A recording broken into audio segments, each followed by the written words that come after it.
Hi guys, வீடியோக்குள்ளே போகிறதுக்கு முன்னாடி சப்ஸ்கிரைப் பண்ணாதவங்களா சப்ஸ்கிரைப் பண்ணுங்கள். அப்படியே வீடியோ பார்க்கும்போது ஒரு லைக்கையும் போட்டு விடுங்க. வாங்க இப்போ வீடியோக்குள்ளே போகலாம்.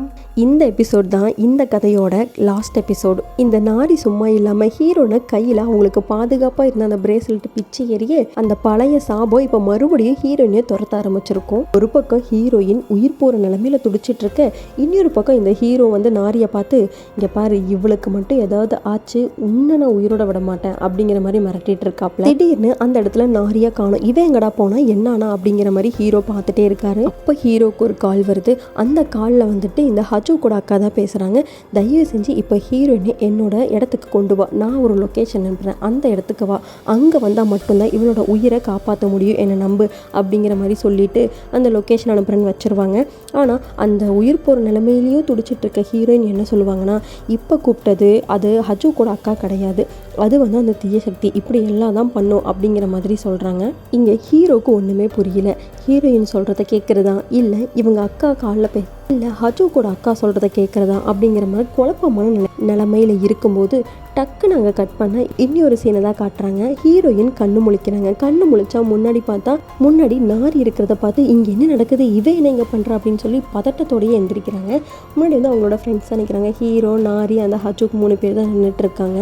அப்போ அந்த நாரி என்ன பண்ணுறான்னா, என்னை மன்னிச்சிரு, நீ தானே சொன்ன, நான் தெரியாமல் தான் பண்ணேன், உண்மையாலுமே நான் தெரியாமல் தான் பண்ணேன், நீ என்னை மன்னிப்பேன்னு நினைக்கிறேன் அப்படிங்கிற மாதிரி ஒரு மாதிரி சோகமாக கேட்க, ஹீரோவுமே ஹீரோயின் கிட்ட, அங்கே மயக்கம் போட்டதுக்கப்புறம் உனக்கு எதுவுமே ஞாபகம் இல்லையா என்ன, எல்லாமே சுமூகமாக முடிச்சது, அந்த சாபத்தை நம்ம உடைச்சிட்டோம், இப்போ நம்ம நல்லபடியாக இருக்கோம் அப்படிங்கிற மாதிரி சொல்கிறாரு. ஹீரோயின் பயங்கர குழப்பமாக இருக்காங்க. அப்போ தான் அந்த சிவோன் பயன்படுத்தின அந்த ஃபோனை எங்கே அதை அழிச்சாச்சா அப்படிங்கிற மாதிரிலாம் கேட்குறாங்க. அதுக்கப்புறமா இந்த ஹஜு கிட்ட போய், உன்னோட மாமா எப்படி இருக்காரு, நம்மளை காப்பாற்றுறதுக்காக அவர் உயிர் கொடுத்தாரே, அவர் இப்போ ஓகேவா, எல்லாமே நல்லா இருக்காங்களா அப்படிங்கிற மாதிரி கேட்டால், இங்கே எல்லாம் ஒரு மாதிரி முழிச்சிட்டு இருக்காங்க. ஹீரோனுக்கு ஒரு மாதிரி கன்ஃபியூஸாகவே ஆகுது. இப்போ தான் ஹீரோ அதெல்லாம் எல்லாமே முடிஞ்சிருச்சு, இங்கே பாரு அப்படின்னு சொல்லிட்டு அவரோட ஃபோனை காட்டுறாரு. எங்கிட்ட அந்த கிரிகோ ஆப் கூட கிடையாது, யார்கிட்டன்னு மட்டும் இல்லை, யார்கிட்டையுமே அது இப்போ இல்லை, செக் பண்ணி பாருன்னு சொல்கிறாரு. ஹீரோயினும் அவங்களோட ஃபோன்லேயும் பார்க்குறாங்க, அதுலேயுமே கிடையாது. அப்போது எல்லாமே சரியாயிடுச்சா அப்படிங்கிற மாதிரி அவங்க கேட்குறாங்க. நாரியும் ஆமாடி எல்லாமே சரியாயிடுச்சு அப்படிங்கிற மாதிரி சொல்கிறாங்க. அப்போ தான் எல்லோரும் நடந்து போகும்போது ஹீரோயின் இங்கே ஏதோ சேஞ்ச் பண்ணியிருக்காங்களே, இங்கே இந்த சர்வர் ரூம் இருக்காதே, கம்பி தானே இருக்கும் அப்படிங்கிற மாதிரிலாம் கேட்குறாங்க.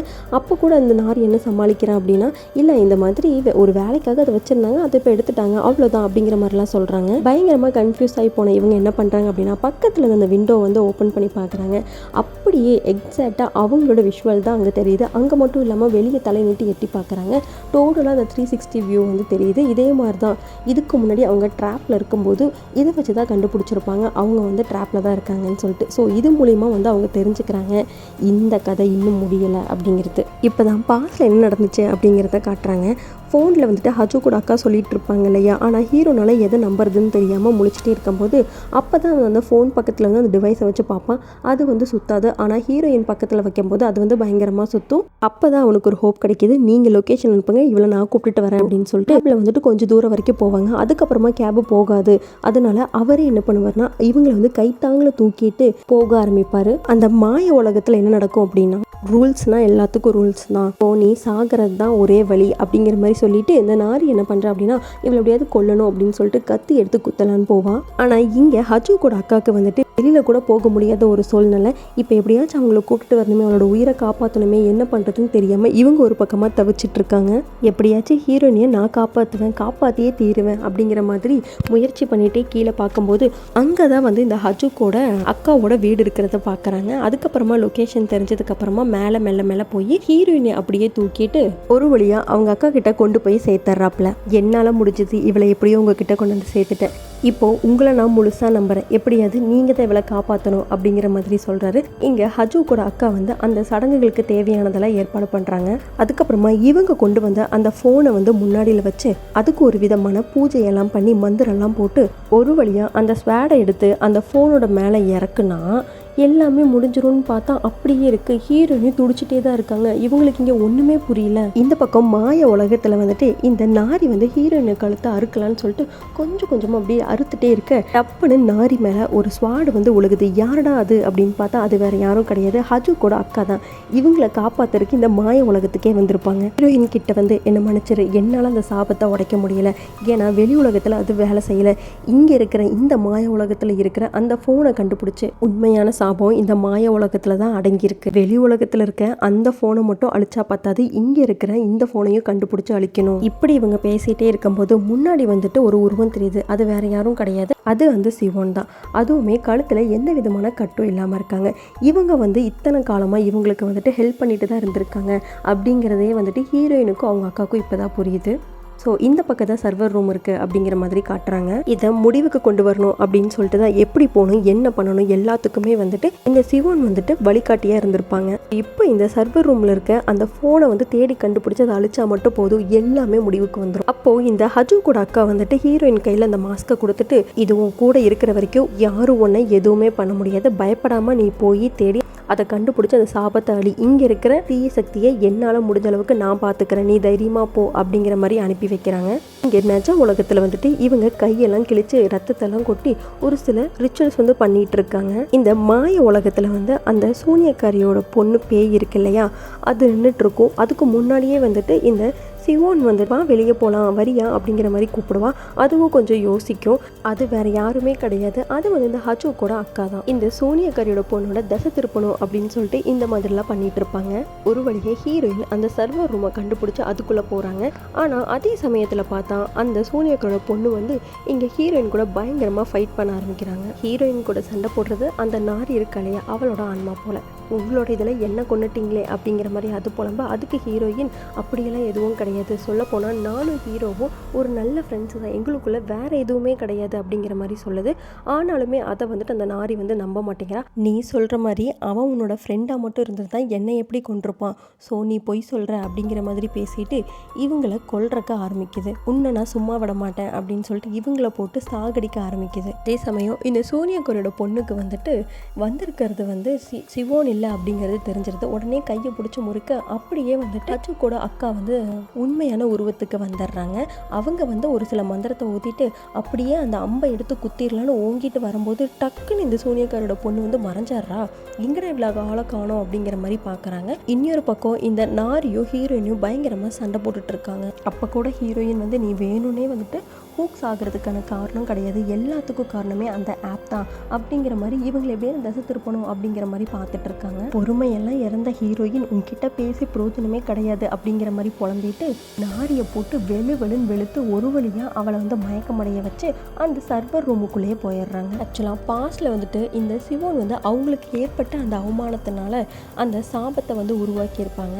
ஆனால் இந்த சூனியக்காரோட பொண்ணு வந்துட்டு அவ சாக போகிற அந்த நிலைமையில கூட அவளோட அந்த ரத்தத்தால் அந்த டீட்டெயிலாம் எழுதி வச்சு இதை மொத்த சாபத்தையும் அவளுக்கு ஏற்ற மாதிரி மாற்றிருப்பாள். அந்த ஃபோனை ஒரு வழியாக அழிச்சு சிவானோட சாபத்தை வந்து அழிச்சிருப்பாங்க. இப்போ இருக்கிறது இந்த சூனியக்காரி பொண்ணு உருவாக்குனாலையா அந்த சாபம், அதை மட்டும் அழிச்சிட்டா மொத்த கதையுமே முடிஞ்சுது. ஒரு பக்கம் இந்த சூனியக்காரோட பொண்ணு வந்துட்டு உன்னை சும்மா விட மாட்டேன்டி அப்படின்னு சொல்லிட்டு ஹஜுக்கோட அக்காவை சாகடிக்கலாம் அப்படின்னு சொல்லிட்டு கத்தி எடுத்து குத்தலாம் அப்படின்னு சொல்லிட்டு பக்கத்துலேயே வந்துட்டு இருக்கு. அந்த நேரத்தில் வந்துட்டு அங்கே வந்து இந்த சியோனோட ஆவி இருக்கு இல்லையா, போய் நம்மளால் இத்தனை வருஷமாக இத்தனை பேர் கஷ்டப்பட்டதெல்லாம் போதும், இதோட எல்லாத்தையும் விட்டுரு அப்படிங்கிற மாதிரி சொல்லுது. ஆனாலுமே அந்த சூனியக்காரோட பொண்ணு வந்து அடங்காமல் எனக்கு இன்னும் எதுவுமே அடங்கலை, எனக்கு இன்னும் அந்த கோவம்லாம் அடங்கலை, பேசாமல் நீ இந்த இடத்த விட்டு போயிரு அப்படிங்கிற மாதிரி அந்த பேய்கிட்ட கத்திட்டு இருக்கு. இந்த சுச்சுவேஷனை யூஸ் பண்ணி இந்த ஹஜுக்கோட அக்கா என்ன பண்றாங்கன்னா இந்த ஒரு அம்பை எடுத்து அதை வந்து அவளோட வயிற்றுல இறக்கிடுறாங்க. அது அவளோட வயிற்றுல மட்டும் கிடையாது, பாதியெல்லாம் வந்துட்டு இவங்களோட வயிற்றுலையுமே இறங்கிறேன். ஏன்னா இவங்களோட ரத்தமும் அதில் படியணும், அப்பதான் அதுக்கு இன்னுமே வந்து சக்தி கிடைக்கும். இதே சமயம் சர்வர் ரூம்ல வந்துட்டு ஹீரோயின் வந்துட்டு இவங்களோட அந்த போனையும் கண்டுபிடிச்சிடுறாங்க. இந்த பக்கம் ஹீரோயின் வந்து அந்த போனை கண்டுபிடிச்சிடுறாங்க. கண்டுபிடிச்சிட்டு ஒரு வழியா அதை வந்துட்டு ஹஜுக்கோட அக்கா கிட்ட கொண்டு வராங்க. ஆனா அவங்களும் சாகர நிலைமையில தான் இருந்திருப்பாங்க. இருந்தாலும் பரவாயில்ல அப்படின்னு சொல்லிட்டு அந்த அம்பை எடுத்துட்டு ஒரே வீச்சாக அதை எரிகிறாங்க. அது கரெக்டாக வந்து அந்த ஃபோனில் குத்துன்னு பார்த்தா கொஞ்சம் மிஸ் ஆகி அப்படியே அது கீழே விழுந்துருது. ஐயோ போச்சே அப்படின்னு நினச்சிட்டு ஹீரோயின் எப்படியாச்சும் அதை எடுத்து இதை அழிச்சே ஆகணும் அப்படின்னு சொல்லிட்டு அதை வந்து அந்த ஃபோனில் குத்தலான்னு வராங்க. அப்போ அந்த பேயோட கட்டுப்பாட்டுனால அங்கிருந்து இடமே வந்துட்டு தூள் தூளாக நொறுங்குற மாதிரி இருக்கும். இருந்தாலும் எப்படியோ ஹீரோயின் வந்து அதை அழிச்சே அவன் குறிக்கோளால் டக்குன்னு அந்த அம்பை எடுத்து அந்த ஃபோனில் ஒரே இறக்கிடுறாங்க. இறக்குன அடுத்த செகண்டே அங்கிருந்த அத்தனை இடமுமே அப்படியே தூள் தூளாக நொறுங்கி போகுது. இதனால அந்த ஃபோனை உடையிறது மட்டும் இல்லாமல் அந்த ஒட்டுமொத்த இடமே செதஞ்சு போகுது. அப்படியே நிஜ உலகத்தில் தான் காட்டுறாங்க. அங்கே கண்ணு முழிச்சா அஜோக்கோட அக்கா ஹீரோயினையும் எழுப்பி பார்க்குறாங்க. அப்படியே அவளுமே எழுச்சி உட்கார ஒரு வழியாக மொத்த சாபத்தையும் ஒன்றுமே இல்லாமல் மொத்தமாக முடிச்சிருப்பாங்க. அப்படியே ஹீரோவை பார்த்து அப்பாடா எல்லாமே முடிஞ்சுது அப்படின்னு சொல்லிட்டு அப்படியே லைட்டாக அப்படியே சிரிச்சுட்டே உட்காந்துருக்காங்க. என்னதான் இவ்வளோ வலி இருந்தாலும் ஒரு வழியாக நம்ம சாதிச்சிட்டோம் அப்படிங்கிற ஒரு நிம்மதி வந்து அவங்களுக்குள்ளே இருந்திருக்கும். கொஞ்ச நாள் கழிச்சு ஸ்கூலில் தான் காட்டுறாங்க. அப்போ அவங்க கிளாஸ் ஸ்டாஃப் வந்து என்ன சொல்லிட்டு இருப்பாங்க அப்படின்னா, கொஞ்ச நாளைக்கு முன்னாடி நடக்கக்கூடாத நிறைய விஷயம் நடந்திருக்கு, ஆனால் என்ன பண்ணுறது, கடந்து போகிறது தானே வாழ்க்கை, எல்லாத்தையும் நம்ம கடந்து தான் ஆகணும் அப்படிங்கிற மாதிரி சொல்லுவாங்க. ஹீரோயினும் அப்படியே கண்ணில் வந்துட்டு கண்ணீரோட முன்னாடி இருக்கிற அவங்களோட ஃப்ரெண்ட் இருந்தாங்க இல்லையா ஹூக்கு, அவரோட பிளேஸையும் பார்க்குறாங்க. அதே மாதிரி இந்த நாரி இருக்காளையா அவளுமே இறந்துருப்பான், அவளோட பிளேஸையும் பார்க்குறாங்க. இப்போதைக்கு உயிரோடு இருக்கிறது ஹீரோ, ஹஜூக், ஹீரோயின். அடுத்த சீன்லேயே வந்துட்டு இவங்களோட இறந்து போன ஃப்ரெண்ட் இருக்காங்க ஹூக்கு, அவங்களுக்கு போய் மரியாதை செலுத்திட்டு இருப்பாங்க. அது முடிஞ்சதுக்கப்புறமா ஹீரோயின் வந்து வெளியே உட்காந்து பேசிகிட்டு இருப்பாங்க. அப்போ ஹீரோனோட ஃபோனில் அந்த ஆப் இன்னுமே இருக்கிறத பார்த்துட்டு இதையே இன்னும் நீ வச்சுருக்க அப்படிங்கிற மாதிரி ஹீரோ கேட்பாரு. அப்போ தான் அவங்களுக்கு வந்துட்டு நாரியோட ஞாபகம் வந்திருக்கும். நம்ம கொஞ்சம் ட்ரை பண்ணியிருந்தா நம்மளோட ஃப்ரெண்டு நாரியை நம்ம காப்பாற்றிருக்கலாம்ல அப்படிங்கிற மாதிரி சொல்லுவாங்க. அப்போ கூட ஹீரோ நம்ம முடிஞ்ச அளவுக்கு ட்ரை பண்ணோம், விடு நம்ம ஒன்றும் பண்ண முடியாது அப்படிங்கிற மாதிரி சொல்லிடுறாப்புல. அப்படியே பேசிகிட்டே வந்துட்டு அந்த ஆப்பை வந்து அப்படியே அவங்க அன்இன்ஸ்டாலும் பண்ணுறாங்க. இங்கே இந்த ஹஜூக்கோட மாமா இருக்கார் இல்லையா, அவர் தான் வந்து பேசிகிட்டு இருப்பார். அவருக்கு இந்த ஆக்சிடென்ட் மூலமாக கண்ணில் வந்து அடிபட்டிருக்கும் இல்லையா, அது மூலமாக ஒரு சக்தி வந்து கிடச்சிருக்கும். ஸோ அதை வச்சு இவங்க எல்லாருமே இறுதி அஞ்சலி செலுத்திட்டு இருக்கும்போது இந்த ஹூக்கை வந்து நான் பார்த்தேன், அவன் ரொம்பவுமே சந்தோஷப்பட்டான். அவனோட பர்த்டேக்கு எல்லாத்தையும் ஒன்றா சேர்த்து வச்சு பார்க்கணுன்றதான். இப்போ அவனோட கடைசி நிமிடத்துக்காக எல்லோரும் ஒன்றா சேர்ந்துருக்கீங்க அப்படிங்கிற மாதிரி அதை பற்றி பேசிகிட்டே இருப்பாங்க. அப்படியே அவரோட கண்ணை வந்து ஜூம் பண்ணுறாங்க. ஆனால் கண்ணுக்குள்ளேருந்து திடீர்னு இன்னொரு ஒளி வர்ற மாதிரி காட்டுறாங்க. இந்த ஹூக்கோட ஃப்ரெண்ட் ஒருத்தர் இருப்பா இல்லையா, அவனை தான் காட்டுறாங்க. அவன் என்ன பண்ணுறான் அப்படின்னா, பக்கத்தில் இருக்கிற ஒரு இடத்த வந்து ஏறி குதிக்கிறான். அங்கே ஒரு ஃபோன் கிடக்குது, அதை வந்து எடுக்கிறான். ஆக்சுவலாக அந்த ஃபோன் யாரோடது அப்படின்னா, இந்த இறந்து போனான் இல்லையா நாரி, அவளோடது தான். அவன் எடுத்துகிட்டு போய் அப்படியே ஆன் பண்ணுறான். ஆன் பண்ணால் ஃபஸ்ட்டு அவனுக்கு வந்துட்டு லாக் வந்து எதுவுமே தெரில. அதுக்கப்புறமா அந்த கம்ப்யூட்டர் மூலமாக அவனுக்கு ஒரு பாஸ்வேர்ட் கிடைக்கும். ஆப்போசிட்டில் அந்த பர்சன் வந்து பாஸ்வேர்ட் சொல்ல அதை அவன் டைப் பண்ணி பார்த்து அப்படியே மொபைல் வந்து ஓப்பன் ஆகுது. இப்போ நான் சொல்கிற மாதிரி நீ செய் அப்படின்னு சொல்லிட்டு ஒரு டெக்ஸ்ட் வருது. அங்கேருந்து அப்படியே இந்த 8th எபிசோட் வந்து கம்ப்ளீட் ஆகுது. இதிலிருந்து என்ன புரிய வருது அப்படின்னா, கண்டிப்பாக இதுக்கு அடுத்த சீசன் வந்து இருக்குது. அதோட ஒரு சின்ன ஹிண்ட்டாக தான் இது நம்மளுக்கு சொல்லியிருக்காங்க. சரி பார்க்கலாம் இந்த சீசன் எப்படி இருந்துச்சு அப்படிங்கிறத கமெண்ட்டில் சொல்லுங்கள். நெக்ஸ்ட் சீசன் வந்தால் கண்டிப்பாக அதையுமே நான் போஸ்ட் பண்ணுறேன். ஓகே, டாட்டா, பாய்.